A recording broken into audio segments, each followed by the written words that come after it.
I don't want people to think I'm an EPA cheerleader because I'm not. Right. I've taken on working with the EPA, not for the EPA, to try and help rebuild some of the trust in the community, with federal government, with the citizens. Because we need to trust somebody. We trust Virginia Tech.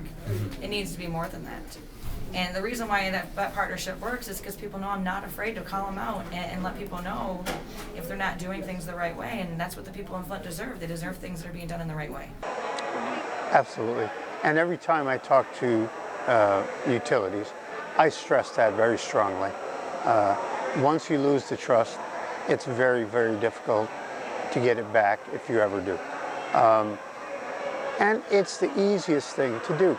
If you tell people, even if you tell them late, if you tell them the truth, and I'm not talking about years late, but if you make a misstatement and you correct it and you tell them the truth, I think they might be upset, but in the end, I think most people in their hearts, they might walk away upset, but in their hearts, they'll appreciate the truth.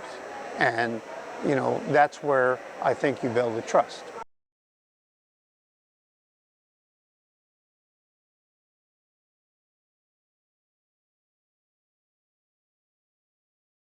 So when he called me and asked me if he could use my information for this report, I said yes, and I asked for a copy. When I saw it in black and white, there's a difference living it and seeing it in black and white. That is why it was given to the ACLU and made public, because people did have a right to know. From that point, he was then no longer allowed to have association with me or anybody else in Flint. Not allowed by who? By the EPA. What happened to him after he was not allowed to have association with you, or do you know? I don't know. You'd have to ask Mr. Del Toral. I just know that, well, what I've been told. So, yeah, I think, I mean, there's a big mix of information out there. Not all of it's accurate. In terms of speaking with people on the record, off the record kind of thing, there were differences there. Plus I was out on medical leave for about 5.5 weeks from mid-July to first week in September. So I think, you know, the stretch of time, if you will, encompasses a lot of different things. So I think that the first thing, and probably the one that Leanne would be referring to, was after the memo came out, the initial period of time when she shared that with Kurt Guyette at the Michigan ACLU, and Kurt asked her if he had questions, if I could answer some of the questions he had. And I said, sure, you know, I can do that in my personal capacity, but if you want EPA's official position on subject matter, then you should contact Public Affairs. So I spoke to Kurt and I answered his questions on that.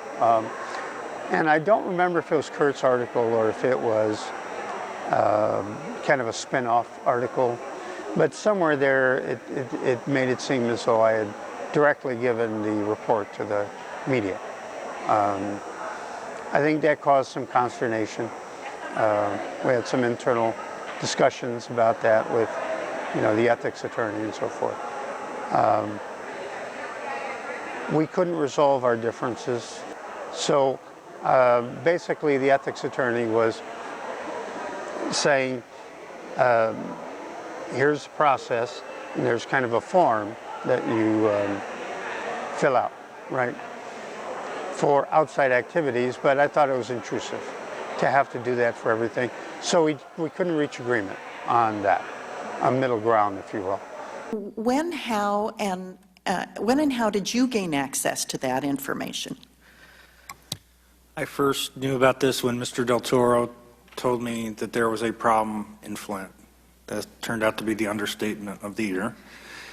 But he alerted me to Miss Walters and her family's health issues and asked me to sample with Leanne And so I did, and I provided my data to his report as well, because I thought it would be best if EPA handled this. He was obviously the foremost expert on the lead and copper rule in the United States, and one would assume when he writes a memo saying that Flint is breaking federal law, that there's a public health threat, that there's hazardous waste levels of lead coming out of Ms. Walters' home, and there's a lead-poisoned child, that something would be done about it. So I gave him my data, and when I saw the report, I assumed that the appropriate authorities would act to protect Flint's population. When they didn't act, what did you do? I didn't know what happened for quite some time until MDEQ bragged to Ms. Walters and laughed at her,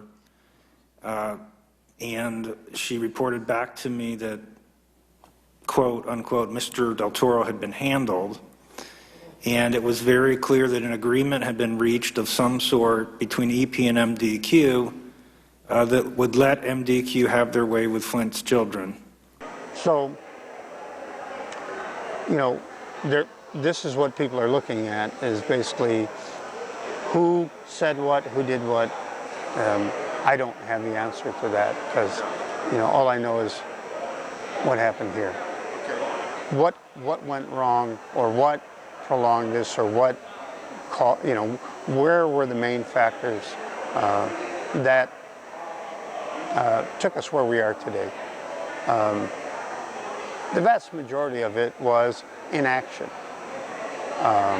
or whether it's communication, whether it's actually, you know, the state doing something, or EPA doing something, city doing something, inaction.